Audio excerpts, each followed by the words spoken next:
Good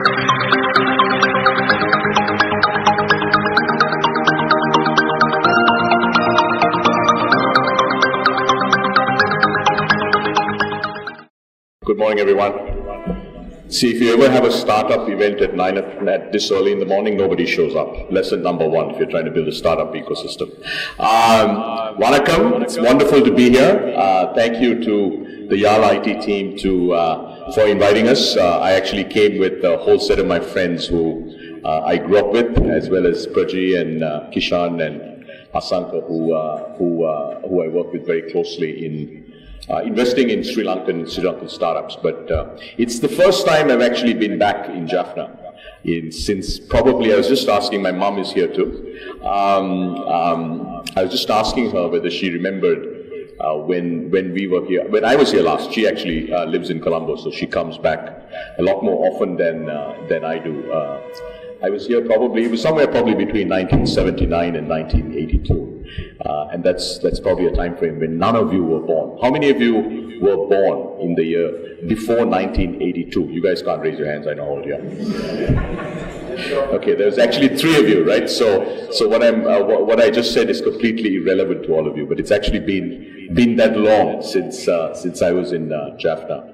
And it's great to be here. You know, I've been wanting to come and visit for a very, very long time, and I've been hearing about Yarl IT now at least for 3 or 4 years, and Praji's been talking to me about Yarl IT. So last year I called up Santhan because I really wanted to figure out what Yarl IT, what all of you were up to, and learned about these incredible things that we're doing. And that's when I decided that regardless of what was going on, I really want to try to be here. And I was fortunate that I floated the idea with a number of my dearest friends I grew up with, and they're all, a number of them are here as well. So thank you for having me. It's great to be here. You know, one of the lessons I learned very early in life is you've got to do things you're incredibly passionate about, and you've got to do them incredibly well, right? If you do those 2 things, you do things you're very passionate about, and you do them incredibly well, by and large, you won't go wrong, right? It works over a long period of time. And I think Yarl IT, as I think about what all of you have done over the last 7 years, is really all about passion and excellence, right? So, and I know what you're doing here is very difficult to do, right? To try to build an ecosystem from scratch is very, very difficult to do. But, you know, I think starting off with a small set of you, and now, you know, a growing tribe of volunteers to see the kind of progress that you've made over the last 7 years has been really incredible. And I'm also really excited to see, I think, all the partners and the sponsors who've been a part of this journey over the last many years, right? If you really want to build a vibrant startup ecosystem, first thing is, you know, it takes 20, 30 years. And second, it just takes a huge amount of blood, sweat, lots of people working very, very hard for a long period of time. So I think at least on behalf of everyone who's visiting here, I wanted to take a minute to thank, I think, the Yarl IT team and all the volunteers. So thank you for what you guys are doing. You know, I'm going to focus next 10, 12 minutes or so on entrepreneurship, right? And then what I'll do is open it up, and I'm glad to take as many questions as you have. Look, it's a fantastic time to be an entrepreneur in the world today, and especially to be a technology entrepreneur. But it doesn't have to be technology; it can be any kind of entrepreneurship, right? And I wanted to spend a couple of minutes on why it's this incredible time to be a technology entrepreneur. Because timing, you know, they say, right? I mean, timing and luck are 2 very, very important things, and you want to be at the right time, at the right place, and it's a very, very important thing. So the first reason it's an incredibly, you know, interesting time to be a technology entrepreneur is the fact that over half the world's population is now online. There are about 7.5 billion people in the world. And earlier this year, we crossed this magical point of 50% of all human beings connected to the internet. And this is a very important thing, right? Half the world's population is online. So over 3.7, 3.8 billion people are connected to the internet today. And why is that important if you're a tech entrepreneur? If you're a tech entrepreneur, that's really important. Because your market is no longer Jaffna, your market is no longer northern Sri Lanka, your market is no longer Sri Lanka, your market is the world. If you're building a consumer internet company, and even if you're building a B2B product, given the reach the internet has today, your market is the world. Right? I remember when I graduated in the early 90s from grad school, almost all my friends from undergrad and grad school are entrepreneurs, right? All of them, when they graduated from the US, undergrad, Boston, grad school, California, they started companies basically serving at most some parts of the US, because the internet didn't exist. I mean, the idea that you could build a global company sitting out of anywhere, right, was foreign. I mean, we didn't know what that really meant, right? But if you look at what's happened in the last 10, 15 years, that paradigm has completely changed. All of you, I'm assuming, are using WhatsApp. Although I'm told Viber is very popular in Jaffna. Last time I learned that Viber is like the killer platform here. You know, WhatsApp was founded by Yarl and his co-founder in 2009. They sold in 2014 for $19 billion. They had 55 engineers. They had one business person who I used to work with, Neeraj. And they were all in California. And you know, the co-founders used to tell me, like, for the first two and a half years, they never left California. They got to 1 billion users on a messaging platform with 55 engineers. Why was WhatsApp, and by the way, there are now hundreds of these companies from all over the world, right? Why were they able to build such a large franchise, right? 1 billion user consumer internet product, only with 55 people sitting in Southern California? It was, most importantly, it was the fact that there are billions of consumers on the internet today, right? And these are hyper-connected users all over the world. And I think this is really, really important. We're now at a point in time where you can launch a new internet company and you can go from 0 to 50 million users in 1 year, right? And depending on where those users are, you know, are they in a developed market? Are they in an emerging market? What's the monetization value of these users? That company could be worth $400–500 million. We are now at a point where you can go from 0 to $500 million of valuation in less than 12 months. And the reason is you've got this massive number of users connected to the internet. So if you can deeply understand the needs that these users have, and you can build products that these users want, and you can find ways to distribute online, you can actually get scale that is quite extraordinary. The second reason it's a very, very interesting time to be a tech entrepreneur is there are several mega trends in technology today that are impacting every industry, right? You're familiar with all of them, since most of you are either technologists or working with startups. If you just look at AI, which is probably, we at Google believe, is the single most defining tech trend for the next 10 to 15 years in the world. AI is going to impact every industry, from the automotive industry, autonomous cars, to banking, right?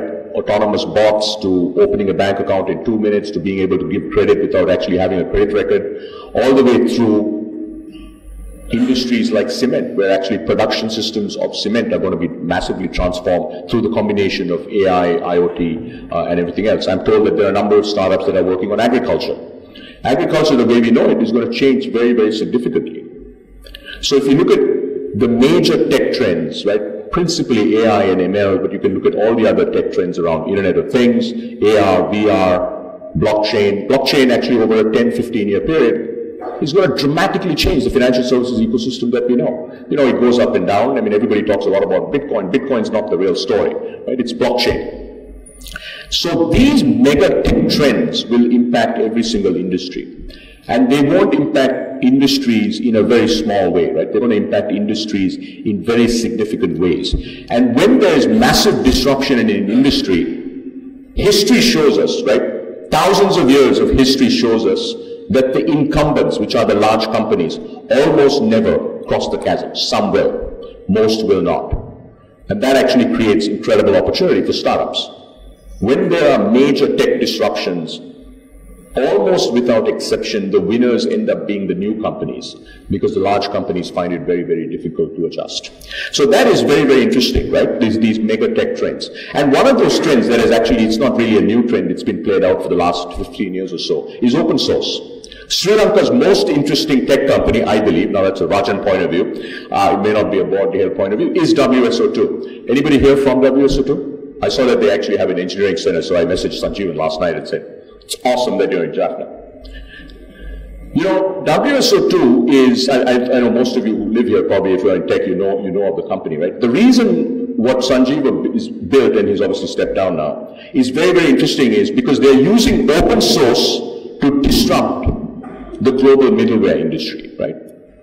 I mean, by 2020, it's going to be the first tech unicorn from Sri Lanka, right? And it's not a business where he's trying to go compete with some tech company in Colombo or some tech company in India, right? You know, you look at WSO2's competitive heat map. It's Oracle, IBM, and every other large middleware company in the world. They're taking them on head-on in the US with the biggest logos, right? Why are they able to do that? Talent, disruption, innovation, and amazing execution. So, second reason it's a great time to be an entrepreneur is because you have all these mega trends that are going to create significant disruptions across all these industries. The third reason is actually the cost that it takes to get a company off the ground has come down above 1,000x, 1,000 times reduction. Why do I say that? When I graduated from MIT, it was a long time ago, every single one of my friends who started a tech company had to raise at least $5 to $10 million to get to some level of traction, at least. Why? Because, you know, you had to buy servers, you had to hire people in the US, you had to actually hire lots of expensive salespeople. That's what it costs. How much does it cost today to get a tech startup off the ground? Okay, tomorrow I guess we'll see a whole bunch of pitches from the finalists. How much does it cost if you want to get a tech startup off the ground and get 100,000 users, consumer users on the internet today? How much does it cost? Any guesses? Come on, guys. Any guesses? So it used to take $5 to $10 million, right? That was 25 years ago. That's how long it took when I graduated. When I was, you know, the age of at least some of you, if I wanted to do a tech startup at that point, it took $5 to $10 million. How much does it take today? Zero. You get to 0 to 100,000 users, your cost, your out-of-pocket cost is zero. So actually it's not 1,000, it's like infinite reduction, right? Why is that? Combination of one, you've got a large number of users, right? You don't have to go using for them, you just have to build products that are interesting. By the way, the cost doesn't include what you're going to pay yourselves, because if you're founders, you should not be paying yourselves. Just kidding, you can pay yourself something. So the only cost really is the 2 or 3 co-founders. You're going to build some amazing product, you learn how to distribute it online. And you know, you have a bunch of cloud companies, whether it's Google, Microsoft, Amazon, who are going to give you cloud credits. You can probably convince Jeevan or one of the accelerators to actually give you space and talk your way into getting some free space. And 3 months from now, you can actually launch a product and get to 100,000 users. That is an entirely different world to be building a startup in, right? So these are really 3, and there are many other reasons, but 3 reasons where it's just an amazing time to be building startups, right? And if I think about, you know, I got here, a bunch of us got here yesterday afternoon, and we've been kind of walking around yesterday and this morning. You know, if I think about a place like Jaffna and you say, okay, look, how do you rapidly develop a place like this, right? Your communities or the communities that you care about. You know, it's got to be about entrepreneurship, right? I mean, the world sort of moved on from very big companies, you know, and governments hiring jobs, you know, giving jobs, right? It's really all about entrepreneurship. And given the context that we're in, which is what I just talked about, it's just an incredible time to be building startups. Now, Sri Lanka is got a competitive advantage, and I'm not talking specifically about Jaffna or any specific part of Sri Lanka. And I'll start with giving you an interesting fact that some of you probably know. Google runs a global coding challenge. It's called Google Summer of Code. How many of you have participated in Google Summer of Code? There you go. See, I see you're wearing t-shirts. You know, Google Summer of Code is a coding competition that's open to university students from all over the world. MIT, Stanford, Carnegie Mellon, Berkeley, all the way to Beijing University, all the IITs, and you can pick your favorite leading, you know, computer science university in the world. Here's the interesting thing, actually, that very few people still know. For what, 5 or 6 years in a row, there have been more winners from Moratuwa University than any university in the world. In fact, there have been more winners from the Moratuwa University for Google's coding challenge than all of the IITs combined. Okay? The IITs produced 6 unicorns this year. IIT founders were below 30. They were billion-dollar companies this year. So hey, we have the talent. As a nation, we have the talent, right? So now, do we have enough talent? Absolutely not, which is why I think the coding school and a number of things that you all are trying to do are very, very important. Second, I think we're beginning to see an ecosystem, right? So when Praji and I started investing and trying to build the startup ecosystem, primarily focused on Colombo, it was 2010. There was absolutely nothing. Most entrepreneurs we met wanted to know how much interest we would charge. We said, look, we don't charge interest. That's not how this whole venture capital business works, right? But now actually you're beginning to see an ecosystem that is emerging, right? So one of the companies that we funded, it's called Linear Squared. I don't know how many of you know Linear Squared. It's an AI ML based product company. Started about less than 2 years ago. Prajay would know. It's already worth ₹1 billion. The last round of funding cost ₹1 billion. Founders are in their late 20s. They got 35 people. They all sit in Colombo. Bunch of PhDs in statistics, bunch of computer scientists. They're building products, not for Sri Lanka. Yes, they have a bunch of clients in Sri Lanka. They're building for the region and building for the world, right? So I think having talent is very, very important, because if you really want to build tech companies, you've got to have strong talent. And it can't be just programming and basic programming, right? You've got to have deep talent in a set of areas that actually make a big difference. But the other thing you really need is what all of you are trying to do with Yarl IT, which is build an ecosystem. How do you get young people excited about building companies, and how do you get lots of people involved in that journey? The last thing I'm going to wrap up with is, how many of you are actually startup founders? 2, 3, 4. Okay, about 6 or 7 of you. How many of you actually want to do a startup? If you're not a founder. Okay, a few of you, right? Okay. So I think, look, I've been investing, mentoring, and doing a bunch of things with startups for about 25 years now. From the US, and I'm very active in India and so on. So look, I think if I think about Sri Lankan startups, I think the most important thing is to think big. There's one thing I'll leave you with, especially for Jaffna startups or Sri Lankan startups. Don't think Jaffna. Jaffna is not your market. Jaffna is where you start, right? You should build out a huge enterprise from here, but this is not your market. Your market, at a minimum, should be South Asia. South Asia has almost 2 billion people. 1 hour flight. I don't know how long it takes to swim. I think it took about half a day or something, no? You could swim too.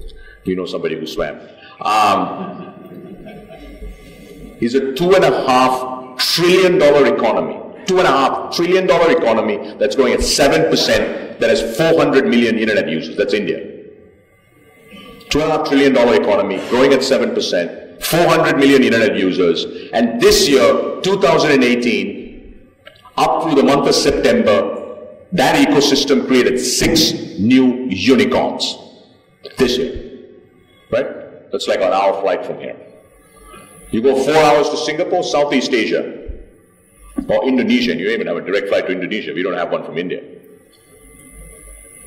Southeast Asia, 600 million people, $2 trillion economy, 4.5 to 5% GDP growth, total of 15 unicorns. And last year had $7.5 billion worth of venture funding go into it, right? So you actually, at a minimum, think South Asia, ideally think the world, because that's really what people like, founders and entrepreneurs like Sanjeeva did when they launched their companies. But certainly don't think about Jaffna, right? You can be from Jaffna, you can launch the company from here. If you do, I'd encourage you to try to scale it from here. But your mental model cannot be win Jaffna, right? I can tell you, I will never, ever, ever in a million years fund a company that wants to win Jaffna. It's just too small. Just too small. Winning Sri Lanka? Maybe. Interesting. By the way, I'm not saying start off by trying to win the world, right?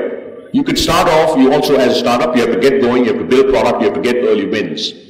But you've got to start with a mental model, with a mindset that says you're going to build either a regional company that's going to be large, or you're going to build a very large company. I think the second thing is focus on real problems. It's very interesting to build yet another app, or yet another O2O business, right? It's very easy to do. You could just read TechCrunch, you read TechCrunch for like 48 hours, you'll come up with 15 ideas. Those ideas are already done.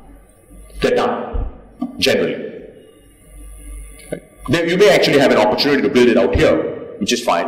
But then also again, right, build something that scales. So focus on real problems. And the great thing about when I look at a country like Sri Lanka, or especially when I look at India, where I'm deeply, deeply familiar about we have so many massive problems in India. So many massive problems. Healthcare, education, agriculture, sanitation, pollution. Each of these are opportunities for entrepreneurs to build solutions. Right? You look at something like healthcare. How many world-class hospitals does Sri Lanka have? I don't know how many. Maybe, I don't know. Maybe a few. Right? But technology gives you the ability to build a new kind of world-class healthcare delivery system. And you can do that today with the tech that exists.